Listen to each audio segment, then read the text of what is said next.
कैसे हैं दोस्तों। मैं कवि सौरभ जैन सुमन इस समय आप लोगों से मुखातिब हूँ। चाय की चुस्कियाँ मैं भी ले रहा हूँ, आप भी लॉकडाउन में इसी प्रकार के घर में रहते हुए आनंद ले रहे होंगे। कई लोगों के लिए लॉकडाउन आनंद देने वाला है, लेकिन कई लोगों के लिए प्रताड़ना जैसा है। कौन है वो लोग जिनके लिए प्रताड़ना है? वो जिनका आने वाला धन किसी भी कारण से रुक गया है, जो आय अर्जित किया करते थे लेकिन वो आय रुक गई है। जितने भी सरकारी कर्मचारी हैं, चाहे वो टीचर्स हों या अन्यत्र किसी कार्यालय में काम करने वाले लोग, उनको सरकार पैसा पहुंचा रही है, उनकी सैलरीज जा रही हैं घर में रहते हुए भी।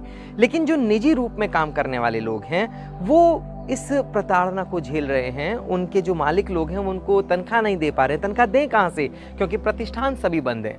ऐसे में एक वर्ग विशेष जिसके प्रति हम सभी का दायित्व बनता है वो है हमारे बच्चों के टीचर्स।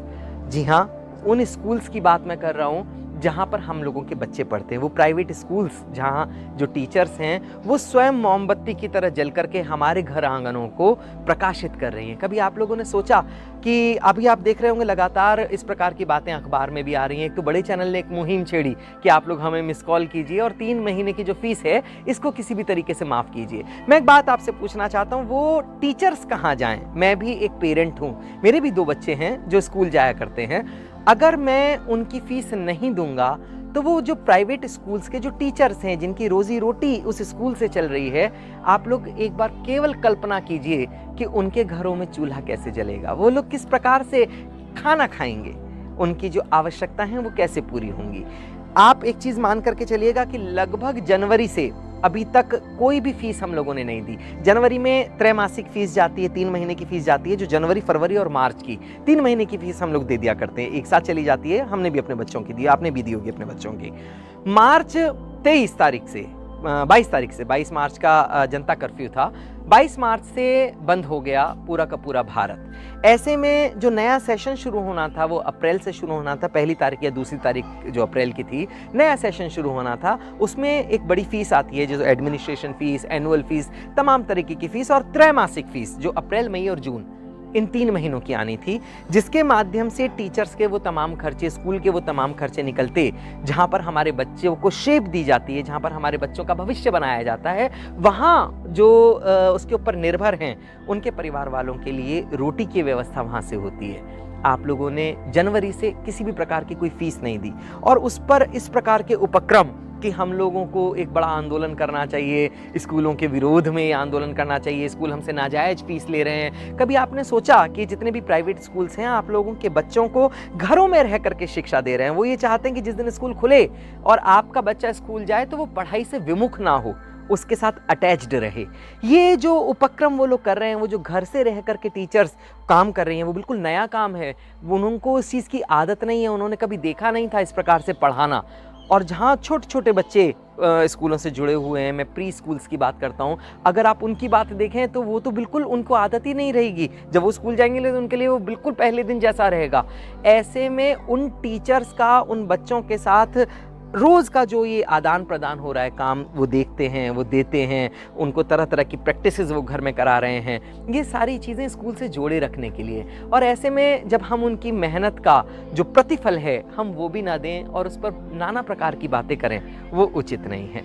मैं एक बात कहना चाहता हूँ, रोटी खाने का हक हर एक को होना चाहिए। सरकार जहाँ पर औरों को पैसा दे रही है, हर प्रकार के लोगों को दे रही है, तो वो शिक्षा से जुड़े हुए लोग जो भारत का भविष्य बनाना जानते हैं और बनाने के लिए सर्वस्व अपना वहाँ पर न्यौछावर करते हैं, ऐसे लोगों का भी ध्यान रखना चाहिए। मैं आपसे जनता से एक निवेदन करना चाहता हूँ, किसी भी स्कूल में आपके बच्चे हों, जो प्राइवेट स्कूल्स में हमारे बच्चे पढ़ रहे हैं, मैं नहीं कहता कि एक साथ आप पूरी फीस दे दें। कहाँ से देंगे आप लोग पूरी फीस? मैं जानता हूँ कि आप लोगों की और मेरी खुद की कोई इनकम इस समय नहीं हो रही है, ऐसे में हम लोग कहाँ से दें? लेकिन पार्शियल मनी हम लोगों को डिपॉजिट ज़रूर करना चाहिए, जिससे कम से कम उन कर्मचारियों की, टीचर्स हैं, स्कूल के वो कर्मचारी हैं जो उसकी साफ़ सफाई किया करते थे, वो वैनमैन्स हैं, वो ड्राइवर्स हैं जो आपके बच्चों को घरों से लेने आते थे, वो कहाँ जाएँ?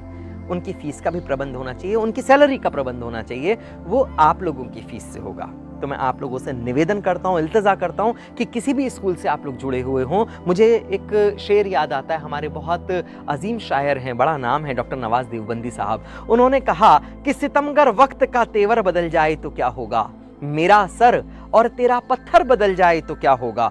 अमीरों कुछ न दो ताने तो मत दो हम फकीरों को, ज़रा सोचो यदि मंजर बदल जाए तो क्या होगा। ये पीड़ा मेरे लिए भी उतनी ही पीड़ादायक है जितनी आप लोगों के लिए है। हर एक व्यक्ति इससे जूझ रहा है, एक बड़ा संकट काल है, लेकिन इस संकट से हम सबको मिलकर के लड़ना होगा। एक छोटा सा अंश आप लोग अवश्य वहाँ पर जमा करवाएं स्कूल्स में। अगर आप लोग जाकर के करा सकते हैं और कोई स्कूल ऐसी व्यवस्था कर रहा है कि वो आप लोगों से फीस ले सकता है काउंटर पे जाकर के, तो वहाँ कराएं। अन्यथा एक बहुत बढ़िया तरीका है, हम लोग तमाम प्रकार के ई बैंकिंग का प्रयोग करते हैं। उस ई बैंकिंग से मान लीजिए आपको 20,000 देना है फीस का, मत दीजिए पूरी फीस, उसका पार्शल दीजिए, 10,000 दीजिए, 15,000 दीजिए, जो भी एक इनिशियल अमाउंट है वो जाए, ताकि जब भविष्य में स्कूल खुले और हम लोग आगे की जो अमाउंट है वो चुकाएं, तो ना कोई बाध्यता है, ना किसी भी प्रकार की कोई संकट आए, उनका भी परिवार पले और हमारा भी परिवार पले। हमारे बच्चों के लिए वो प्रतिदिन जल रहे हैं, आपका भी फर्ज है कि उनके परिवारों के खर्चे हम लोग वहन करें, मिल करके करें। और एक चीज मैं बताऊं, दुष्यंत जी ने कहा कि रहनुमाओं की अदा पे फिदा है दुनिया, इस बहकती दुनिया को संभालो यारो, और कैसे नहीं होगा आकाश में सुराख, एक पत्थर तो तबीयत से उछालो यारो। अगर आपने और हमने मिल करके सही तरीके से पत्थर उछाला तो इस आकाश में सुराख जरूर होगा, ये बात आप लोग मान लेना। आइए मिलकर के युद्ध लड़ते हैं इस कोरोना से और जीतते हैं, जीतने के भाव रखते हैं। सभी का खर्च चले, सभी का घर चले, ये नियम लें। और इस प्रकार की जो तमाम बातें चल रही हैं कि हम लोग स्कूल के विरोध में हैं और हम लोग ये नहीं चाहते स्कूल हमसे अनर्गल तरीके से फीस लेते हैं और ऐसा वैसा, ये समय इन बातों का नहीं है। ये समय है आगे बढ़ करके उन टीचर्स की हेल्प करने का जो आपके बच्चों को भविष्य देते हैं। वंदे मातरम, जय हिंद, जय भारत।